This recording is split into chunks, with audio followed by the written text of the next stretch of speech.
Good evening to you and many thanks for joining us once again. Prime Minister Dr. Edouard Ngirente reaffirmed Rwanda's readiness to contribute to eradication of malaria. These were said as the Prime Minister held discussions with the delegation of the members of the Multilateral Initiative on Malaria Society who are in Rwanda to attend the 8th Pan-African Malaria Conference. Prince Manzi starts us off tonight.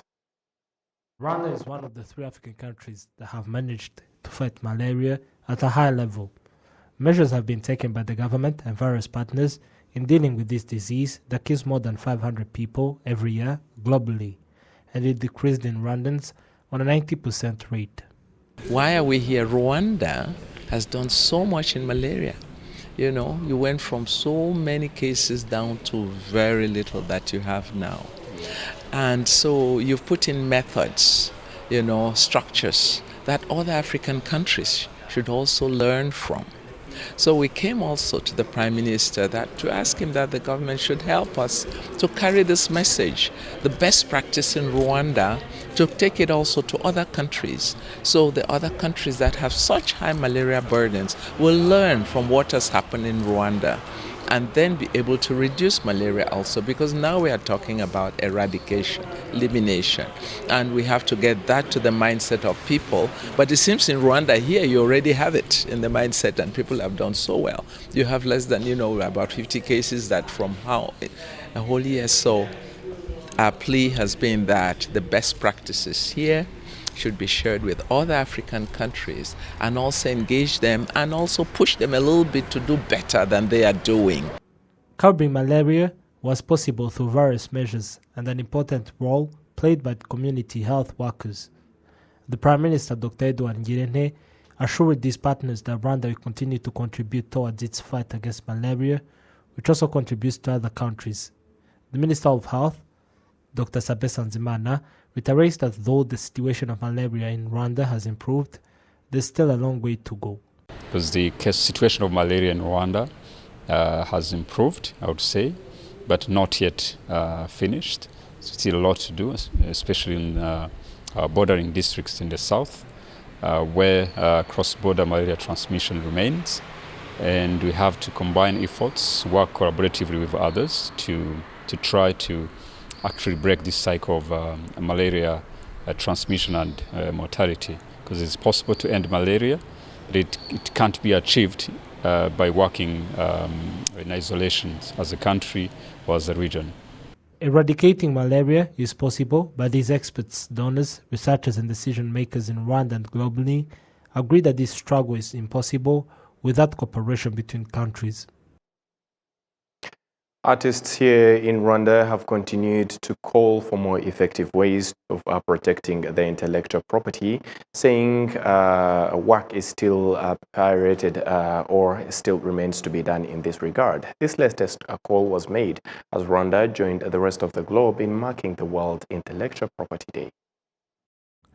The complaints by the artists that their work is being pirated and exploited have never ceased, which is why calls have also continued to be made for stricter measures to ensure that the pirating stops, because it discourages artists when copyright laws are not properly enforced. People with sound systems should not be hired at events if they are going to illegally play music that does not benefit the person who made it. A person can make good music for 30 years and get very little in return because of pirating. Officials in the Ministry of Trade and Industry say the matter is being looked into. Our artists today in Rwanda are starting to create very impactful, very high quality products, services that are available not only on the national market but even regionally and internationally. So it's incumbent on us as government, private sector, stakeholders to ensure that these products are protected. And so we're working with the various federations as well as other government institutions, private sector, to put in place the right mechanism to ensure that their products can be protected. protected, putting in place a revised collective management institution or organization, which is an entity that is responsible for ensuring that the copyright of artists is protected, that incomes that should come to the artists are allocated and transferred to them, and importantly that they're collected from various users of those artists. So that's a process that we're currently working on together with other government institutions, and we believe that it will help to address the challenge that was raised here today. As Rwanda joins the rest of the globe in marking World Intellectual Property Day, artists in the country are being encouraged to continue producing unique work because of its potential for popularity, not just here in Rwanda, but in the region and beyond as well. Rwanda has committed herself to reducing harmful emissions into the atmosphere by as much as 38%, or 4.8 million tons during this decade. Experts affirm that solar energy can help the country achieve this goal, and if properly used in industry, help the world to triple the use of renewable energy by 2030. The use of solar energy as an alternative and clean energy source is being greatly encouraged in Rwanda because of the environmental benefits, with large commercial structures and industries encouraged to adopt it, because those who have reported increased financial gain, with green buildings in Kigali saving as much as 4 billion Rwandan francs in energy costs every month. Rwanda and Denmark have been given 2 years to assist 92 developing countries in their transition to renewable energy. And at COP28 last year in Dubai, Rwanda was awarded $100 million to go towards environmental protection projects because of the political will in the country when it comes to fighting the effects of climate change, with the money now being loaned out at a very small interest rate. So currently we have different projects within the bank with the aim of supporting not only green project but more specifically the renewable energy project. So currently we have a project that is called the Renewable Energy Project, REF, with the aim of supporting access to electricity to Rwandan household. So this project supports mainly off-grid household to access electricity through off-grid technologies. So not only that, we have a facility called Ireme Invest that was initiated by His Excellency Paul Kagame in COP, and we've been able to raise some funding with the aim of course supporting different initiatives in the green space. So the facility has two components, which are the preparation facility and the preparation facility managed by Rwanda Green Fund, and BRD has the credit facility. So we provide concessional loans to all projects with the aim of supporting green initiatives. So it might be in different sectors such as agriculture, energy, housing and infrastructure, any sector that really supports any green agenda.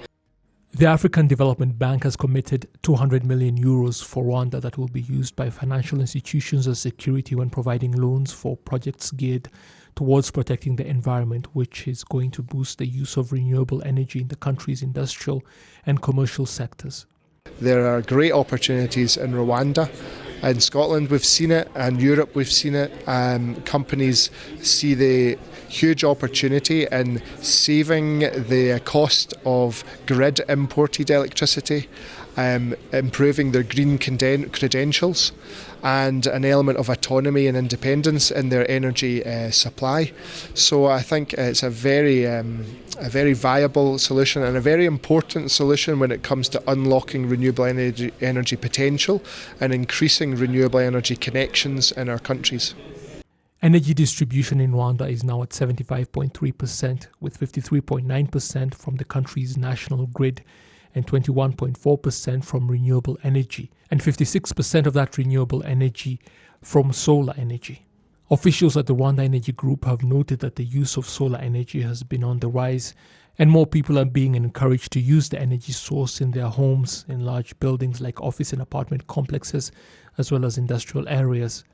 This awareness, especially this day we have, is to make sure that we put in connection the companies having solutions, renewable energy solutions, and the financial institution, especially banks. So the discussion we are having here today is to make sure that those companies get financial options, allowing them to deploy in commercial and industrial area, and help those companies to start using solutions which produce a renewable energy. Rwanda has committed itself to reducing harmful emissions into the atmosphere by as much as 38%, or 4.6 million tons during this decade, at a cost of $11 billion. On Friday, the Rwanda Investigation Bureau RIB paraded two men who are suspected of stealing more than $9,000. Adam Squizera reports. These two men are suspected of stealing $9,500, of which $8,000 and 746,000 Rwandan francs were returned. The spokesperson of Rwanda Investigative Bureau, Dr. RwandaTV, explained how this money was stolen. Bosco was an employee of Ariane, and he stole the money from the bag worth $9,500. He immediately first went to his home, and later he took that money to hide it to his brother's place. Dr. RwandaTV urged people to embrace cashless transactions and deposits of their money. To prevent this, we must prevent keeping our money in cash. This is a call to people to embrace the government's policy of cashless, where we are eligible to transact our money through various ways, including bank transfers and Momo. Because whenever you carry your money in cash, you can risk to face those issues. These two men will be prosecuted for 3 crimes: theft, fraud, and concealing criminal offenses. Adam Squizera, RTV News.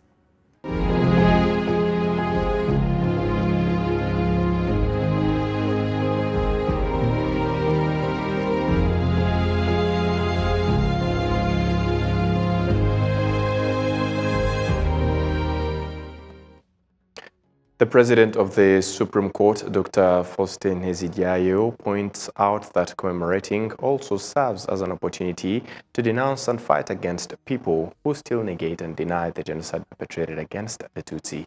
He made the remarks during the 30th commemoration ceremony honoring former judicial and prosecution staff who were the victims of the 1994 genocide against the Tutsi. Olive Nete reports.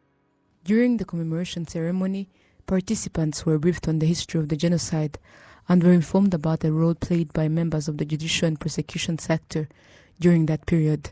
It was revealed how Tutsi people were subjected to persecution, torture, and wrongful framing for crimes they did not commit. They were unfairly judged and persecuted. Musabyimana Valence, a survivor of the genocide who had worked in the judicial sector in Cyangugu Prefecture at that time, recounted the grave injustices done against the Tutsi community prior to the 1994 genocide against the Tutsi. Survivors of the genocide against the Tutsi expressed gratitude for the efforts of the justice system over the past 30 years in delivering justice to them. This includes the establishment of a law punishing the crime of genocide, which did not exist before. Dr. Philbert Gakwenzire, the president of Ibuka, emphasizes the importance of ongoing efforts to ensure that those who have committed genocide crimes and who remain in various countries around the world are brought to justice. It seems like the International Criminal Tribunal for Rwanda, established by the United Nations, has completed its mission in prosecuting perpetrators of the genocide in Rwanda. However, survivors and the Rwandan government still seek justice, since we look up various governments and states that still shelter perpetrators who committed the genocide. We urge all concerned institutions to intensify efforts to ensure that these individuals are extradited to Rwanda for trial or are prosecuted in the countries where they are currently residing. The President of the Supreme Court, Dr. Faustin Hezidiayo, points out that commemorating also serves as an opportunity to denounce and fight against people who still negate and deny the genocide against the Tutsi. Umwanya nk'uyu ni n'umwanya mwiza wo guhamya ingamba An opportunity like this serves as a powerful reminder for us to reaffirm our commitment to denouncing and fighting against those who distort the tragic history that our country went through, and yet the truth has been revealed and proven in various ways. twaremejwe ku buryo butaziguye ku ngeri nyinshi. More than 80 judicial and prosecution staff victims were killed during the 1994 genocide against the Tutsi. Olive Nete, RTV News. Executives at Sonarwa General and Sonarwa Life have urged their employees to fight genocidal ideologies and continue striving for the development of the country. The call was made at a commemoration event that took place at the Nyanza Chitrichiro Genocide Memorial Site to mark 30 years since the 1994 genocide against the Tutsi. During the event, respects were paid at the graves of the victims of the genocide against the Tutsi buried at the memorial site, and the employees of Sonarwa General and Sonarwa Life noted that such events help to remind them of the importance of fighting genocidal ideologies, while the person who spoke on behalf of the families of former Sonarwa employees who were killed during the genocide against the Tutsi urged the company to provide employment for the children of the victims. We should thank Sonarwa because this is not the first time they have invited us to join them in remembering their former employees. We do, however, ask them to give the children of the victims the opportunity to work where their parents did, at least the children who were able to get a proper education, because not all did. Sonarwa's executives at the event noted on its significance not just in remembering the former employees, but also the importance of taking steps to ensuring that the atrocities that were committed in 1994 are never repeated. Today, as we listen to the powerful testimonies of survivors and experiences from representatives of the former staff's families, our hearts are filled with sorrow. However, we stand in solidarity with you and drawing strength from your resilience and determination.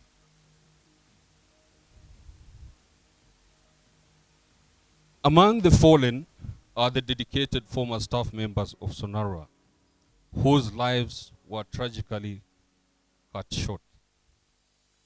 Their contributions to our company and to Rwanda as a country will forever stick in our memories. In moments like these, it is imperative that we not only remember the past, but also reflect on the progress we have made and the challenges that lie ahead.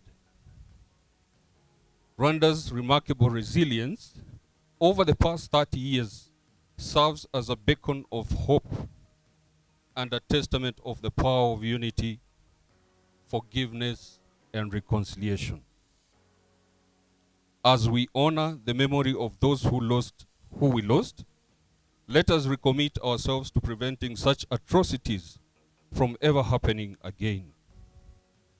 Let us stand united against hate, discrimination, and division, and work towards a future where every individual is valued, respected, and given the opportunity to thrive.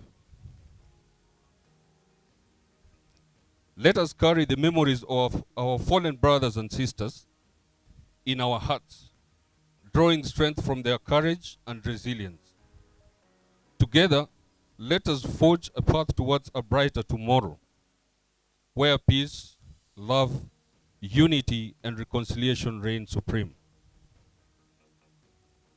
Once again, thank you all for your presence here today, and may this commemoration serve as a reminder of the importance of not forgetting and always striving to a brighter future. The guest of honor at the ceremony noted on the uniqueness of the genocide against the Tutsi because of the hatred that spurred the killings, so much so even religious leaders became perpetrators. Imagine a person being taught that all people are made in the image of God and teaching as such, then going on to bulldoze his own church to the ground in order to kill 1,000 people in it. He did not even ask them to step outside and die elsewhere so that the church could at least be spared for the Hutu parishioners that remain. First of all, this is a person, so they should have some humanity in them, but they are also an intellectual. And to make things worse, this is a person supposed to represent God himself, who performs the Eucharist. I honestly do not know if there are any priests anywhere else around the world who did such things. I know priests in Germany wrote hateful articles, but I do not think they actually acted out their hatred to that extent. I remember I was with Bishop Misago when he told the cardinal that Rwandans did not want Tutsi priests, and I pressed him to admit that they too were Rwandans, but he would not, calling them just Tutsi. 9 former employees of Sonargwa are known to have been killed during the genocide against the Tutsi, and Sonargwa General and Sonargwa Life provided 4 million Rwandan francs to assist needy families of genocide survivors in Kicukiro district.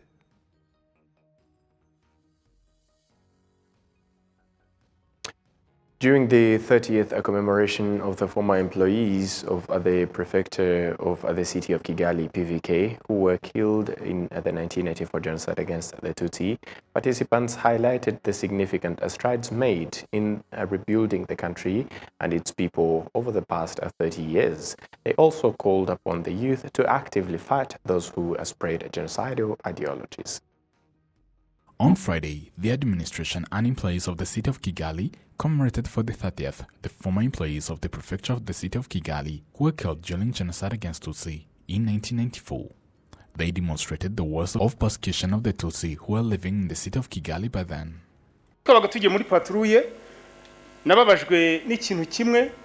When we were on the night patrol, I was heartened by one thing my fellow policeman did.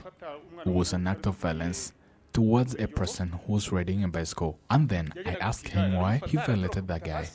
He told me that it's because he's a Tutsi. Therefore, I made an order and I released that person. Professor Dusingizemungu Jean-Pierre, a researcher and a senator in the Senate of Rwanda, called upon the youth to actively fight those who spread genocide ideology. We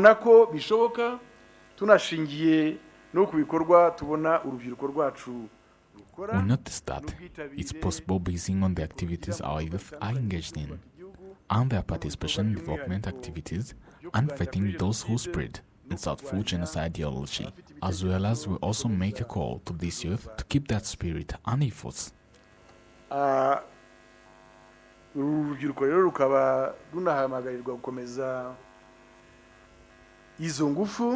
The administration of the city of Kigali also laid the wreaths on the monument of the names of the former employees of the prefecture of the city of Kigali who were killed during genocide against Tutsi in 1984. Adam Squizera, RwandaTV News. And from this report, we come to the end of tonight's edition, and on behalf of the entire news production, as well as the technical team that made it happen, many thanks for being with us on today's edition. But up until next time, we wish you to stay safe and have a fun-filled weekend. Goodbye.